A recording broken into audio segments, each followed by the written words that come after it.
So I'm starting off with my MAC Face and Body Foundation.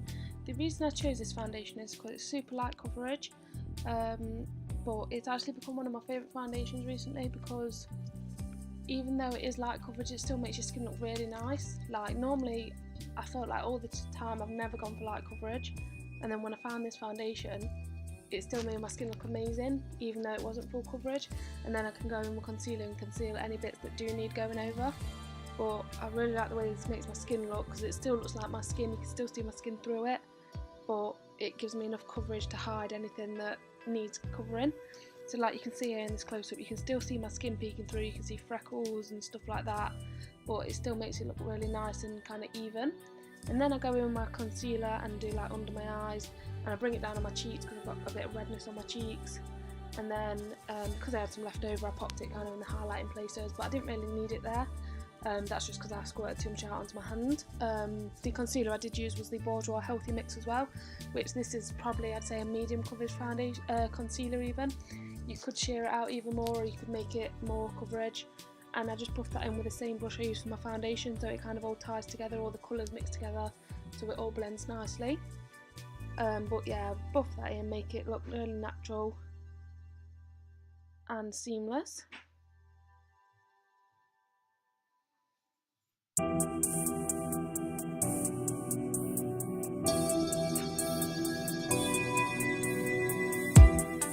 And then going in my RCMA No Colour Powder. This is just a completely translucent powder, and I'm going to use that to set where I need setting personally on my face rather than my whole face. So I take it where I put the concealer to keep that concealer in place and stop it from creasing under the eyes and settling. And then I take it across the eyelids, kind of like an eyelid primer. This is going to make sure my eyeshadow goes on smoothly and stop the concealer creasing. And then I take it right next to the nose because that's where I get really oily, just next to my nose and on my nose. They're my oiliest points on my face. So I'll take it over there, and this powder, though it does set the skin and mattify the skin, it is not a completely matte powder. This powder is really good for dry skin, and I just got some in my mouth, that's the face that I'm pulling.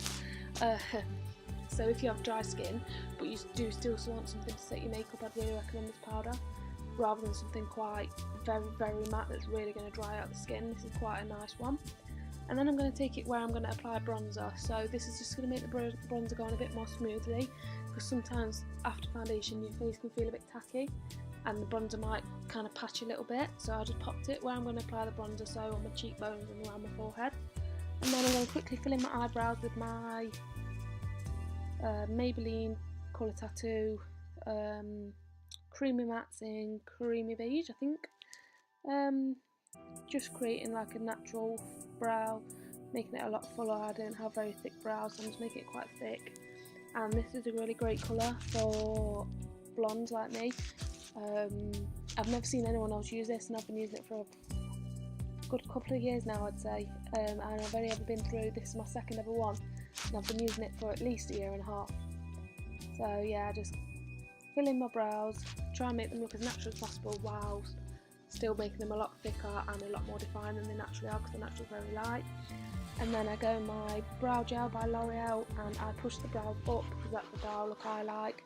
I know it's kind of like 50-50 whether people love or hate this look. I like it, I like my brows to be pushed up and fluffy, but that's just what I like. So pushing them upwards so you can actually see the actual brow hairs, so it doesn't look like a straight drawn on brow. You can see the hairs and it looks a lot more natural.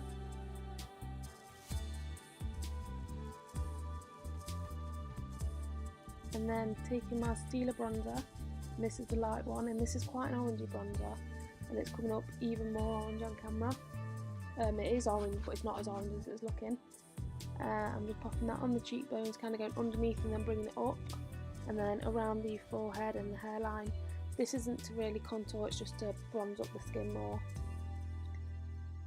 just to add a bit more definition to the face, because otherwise if it's all one colour it looks quite flat and you can't really, you know, differentiate my bone structure, I'd say.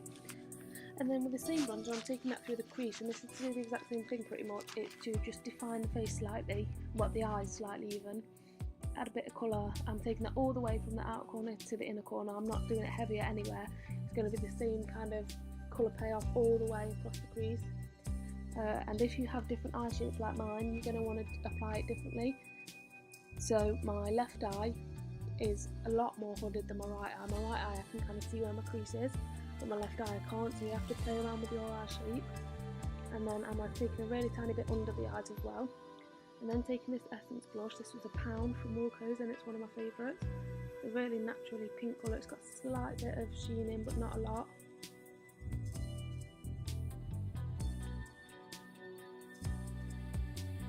And then taking my Newlook highlighter. This has become one of my favourite highlighters as well. You can make it as intense or as natural as you like. So as you can see there, I've made it quite intense, and then I'm just kind of shearing it out. And I also bring it onto the apples of my cheeks because I like the look of fuller cheeks when you're smiling and the light bounces off them. That's the look I like. I like kind of like a sweet, I don't know how to put it, but you know what I mean, when you're smiling you've got little rosy cheeks. That's kind of the look I was going for. And then I'm going to take that on the inner corner of the eye, the centre of the eyelid, under the brow, above the brow, down the nose, on the cupid's bow and on the chin. So I'm applying this all over my face just to give it a really nice sheen. But like I say, with this highlighter you can make it as intense or as subtle as you like.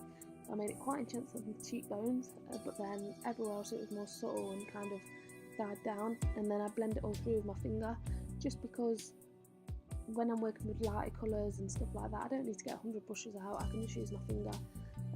If you press softly, it's not going to disturb any of the other makeup you've put on. And when I'm taking it down my nose, I'm not doing it on the tip of my nose because my nose is quite long anyway. I don't want to make it any longer. And then taking some mascara. This isn't actually my favourite mascara. I don't really like this mascara, but because I'm applying false eyelashes, I don't want my natural eyelashes to be quite plumpy. I want them to be really kind of lightly coated, because false eyelashes are quite lightly coated as is. They're kind of like separated and nice and fluffy, and so I wanted my natural lashes to mimic that. And these are the lashes I'm taking. They are from a brand called Vivi's Collection, I do believe. I got them off eBay and I'll link it down below. And then while the lash glue is drying on the eyelashes, I'm going to go in with this lip colour by L'Oreal. I can't remember the name off the top of my head, but I will again write it down below. And it's like a lip gloss, but it's so pigmented you don't need anything underneath it. So I'm applying that. It's a really lovely nude colour, perfect for my skin. It's one of my favourites. And then just popping on the eyelashes, and that will complete the look. So if you enjoyed this video, please like, comment and subscribe, and I will see you next time.